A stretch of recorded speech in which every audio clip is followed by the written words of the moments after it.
Oke, Nis. Jadi apa nih yang bisa kita diskusikan siang hari ini? Kamu ada pertanyaan apa?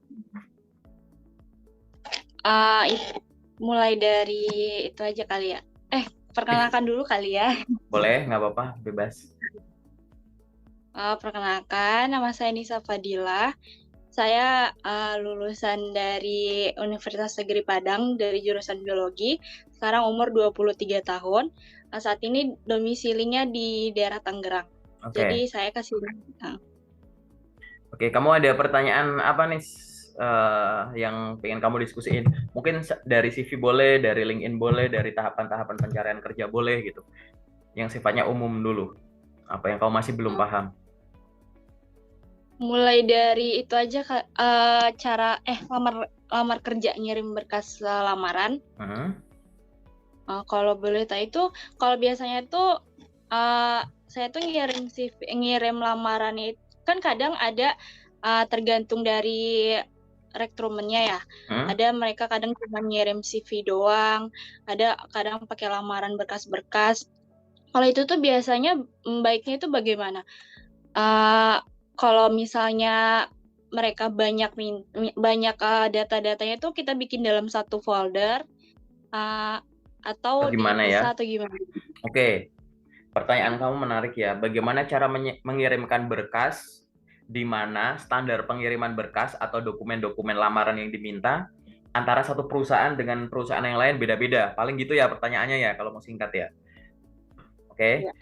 Oke. Nomor satu yang harus kamu pastikan dulu. Kita ngomongnya, kita batasi obrolan kita adalah kamu sudah memastikan bahwa lowongan kerja ini tuh asli.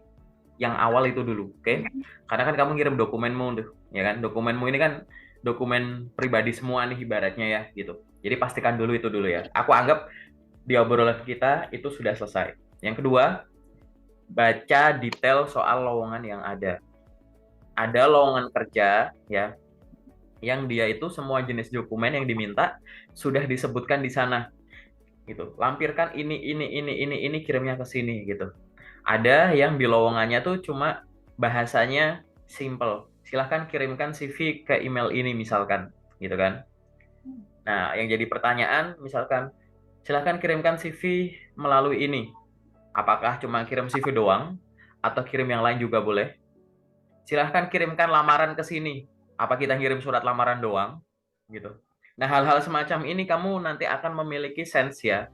Kapan dan di mana, di platform mana gitu atau di jalur mana kamu harus mengirimkan mungkin CV saja atau CV dengan dokumen yang ya simple atau dengan yang kompleks. Oke? Kita batasi dulu ngomongin terkait dengan ngirim lamaran melalui email. Oke ya.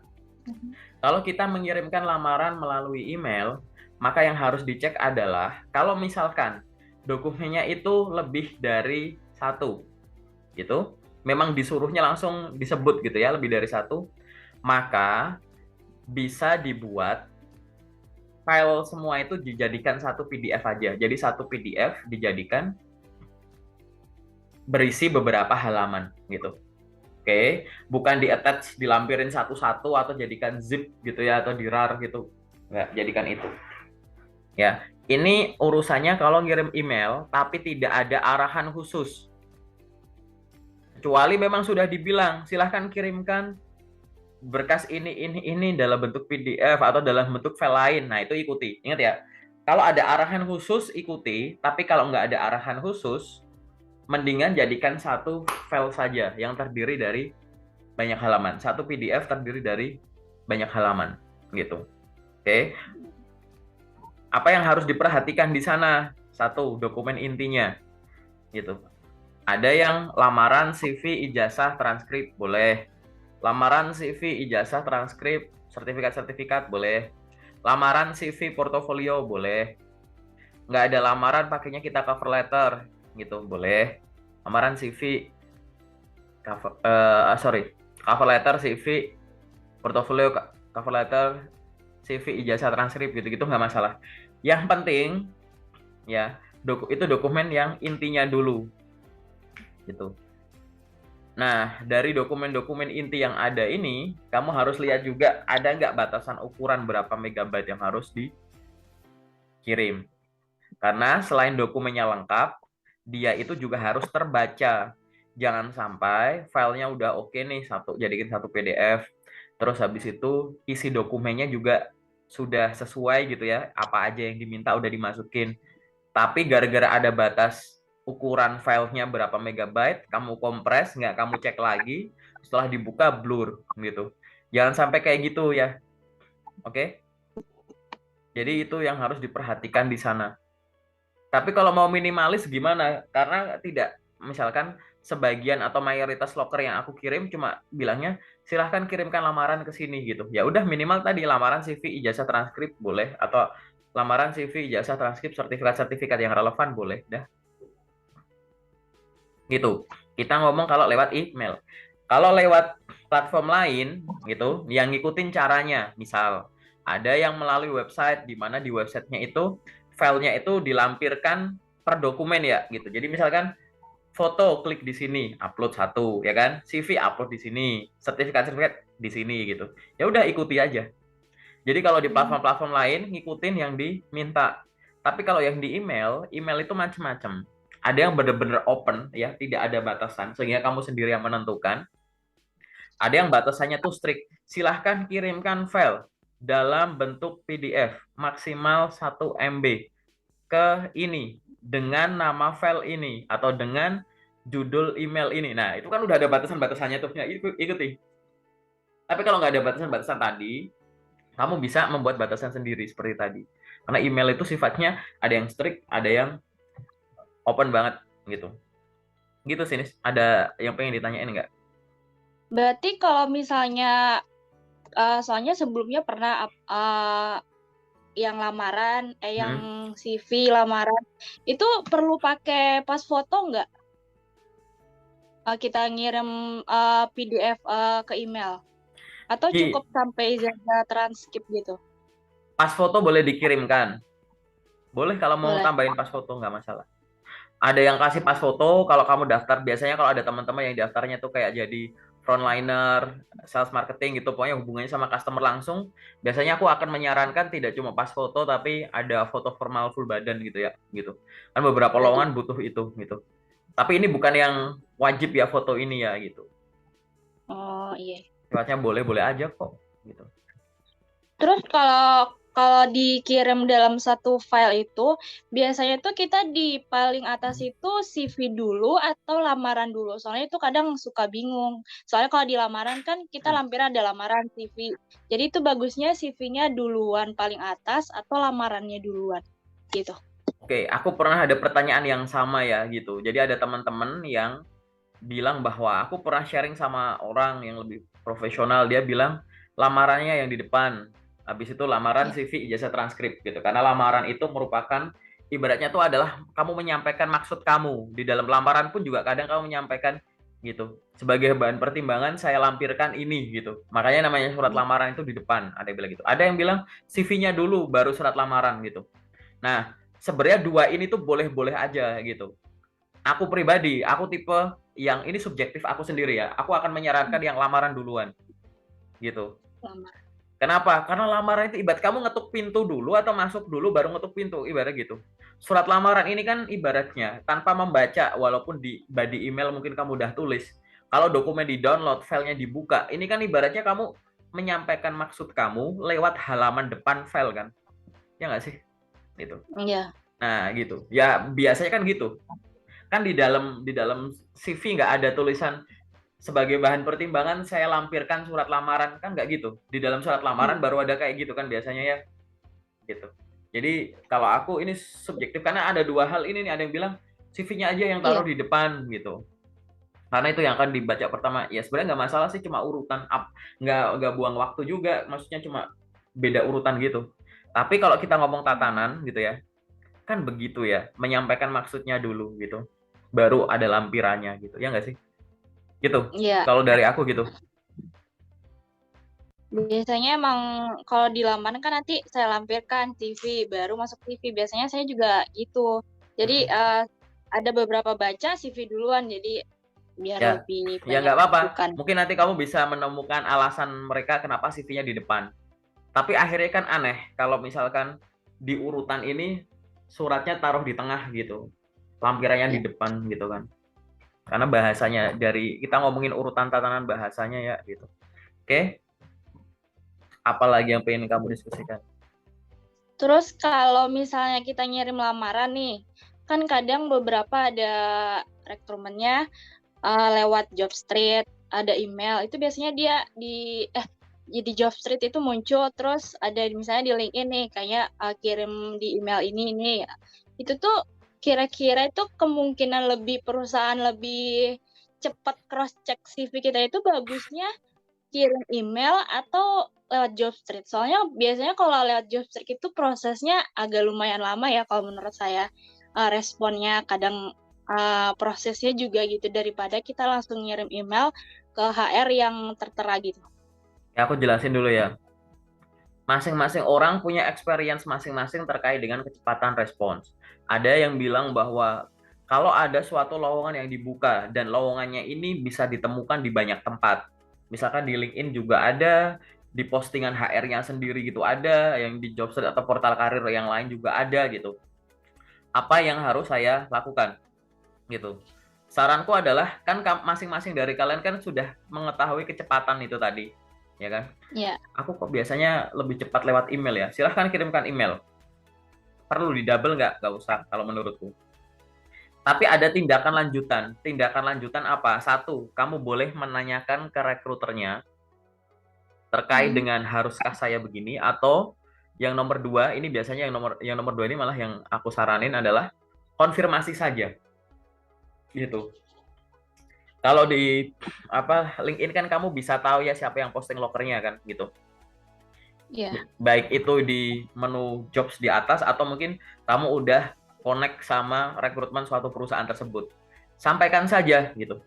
Selamat siang Pak, perkenalkan nama saya ini, mohon informasi gitu.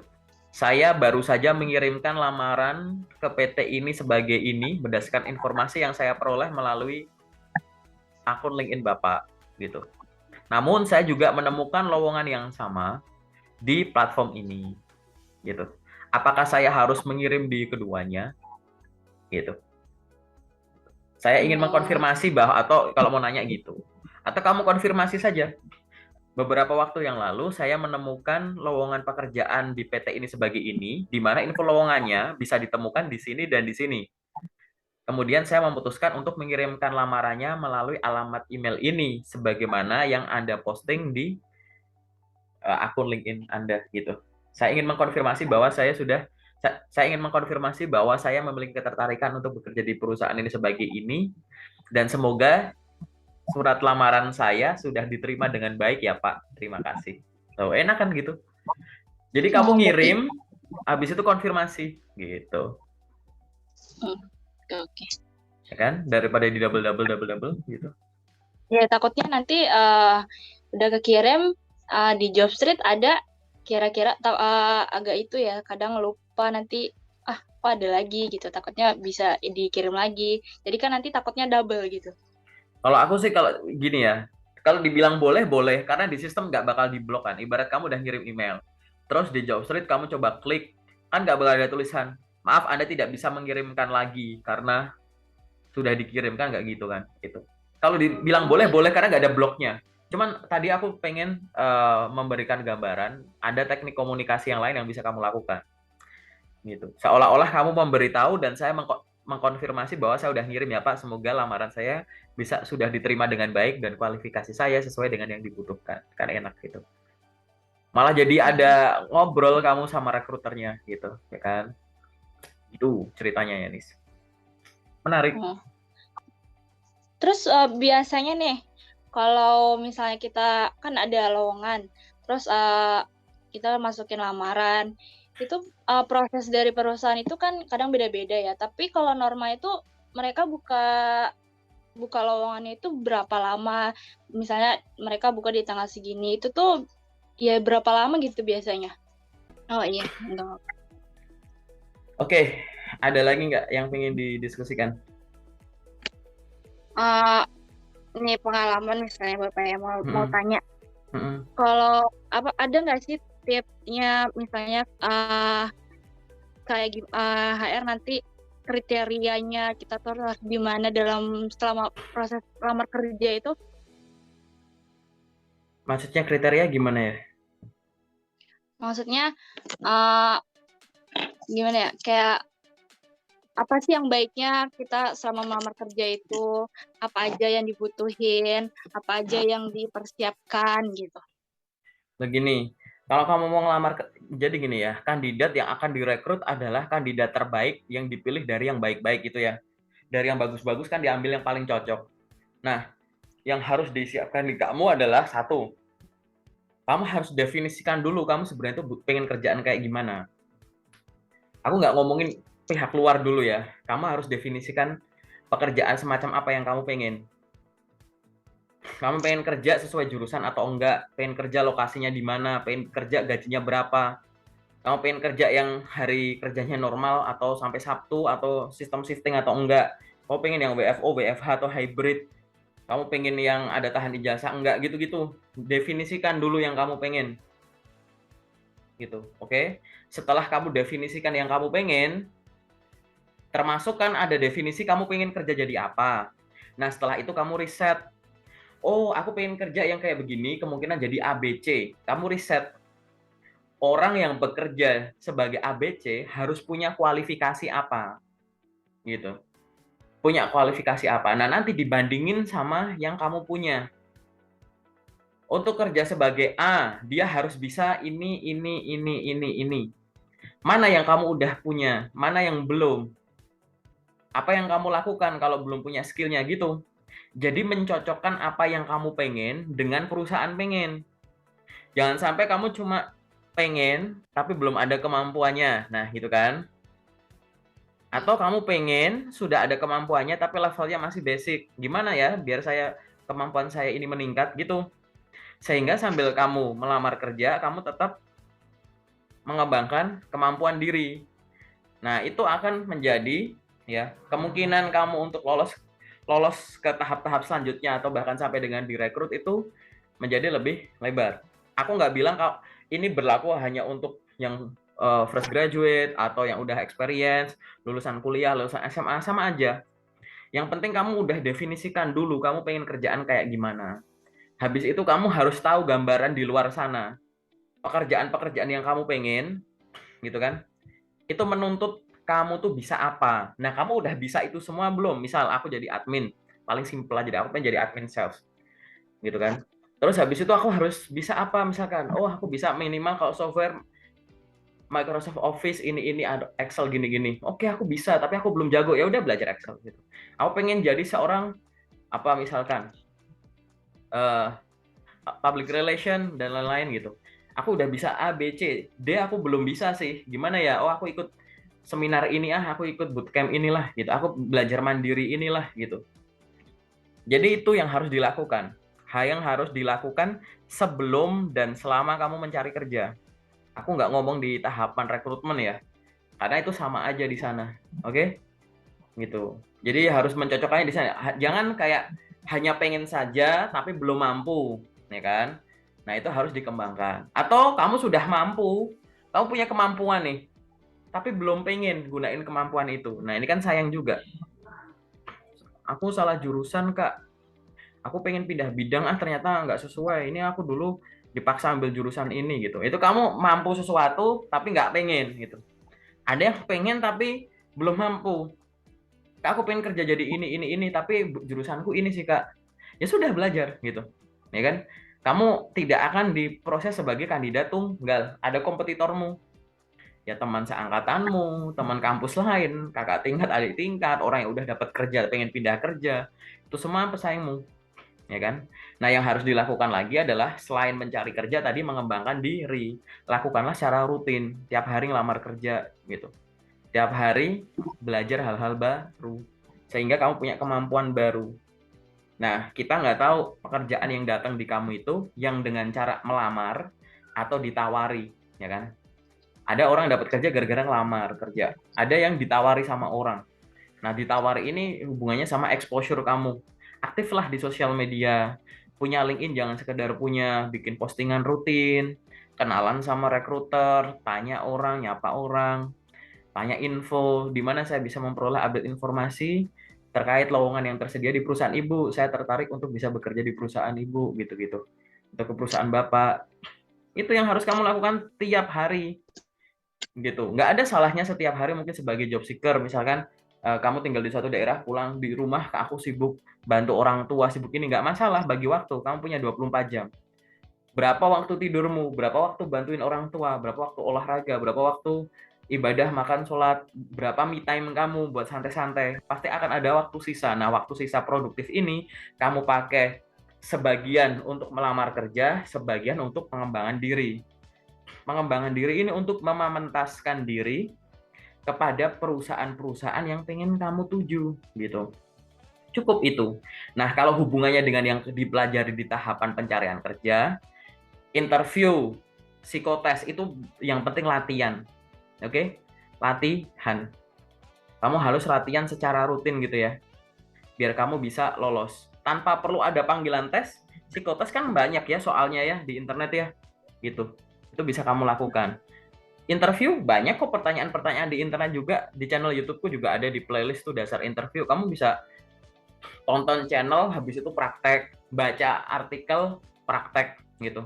Semua tahapan di tes kerja kayak gitu. Bahkan nanti sampai medical check up, kamu nggak harus cek medis. Tiap pagi kamu olahraga, sore olahraga, rutin. Gaya hidupnya dibagusin. Dah. Jadi setiap tahapan di tes kerja itu bisa kamu pelajari, dicicil dulu gitu. Sebelum kamu ada panggilan sampai tahap sana gitu. Paham ya? Cukup jelas ya? Iya. Oke. Ada lagi nggak pertanyaan?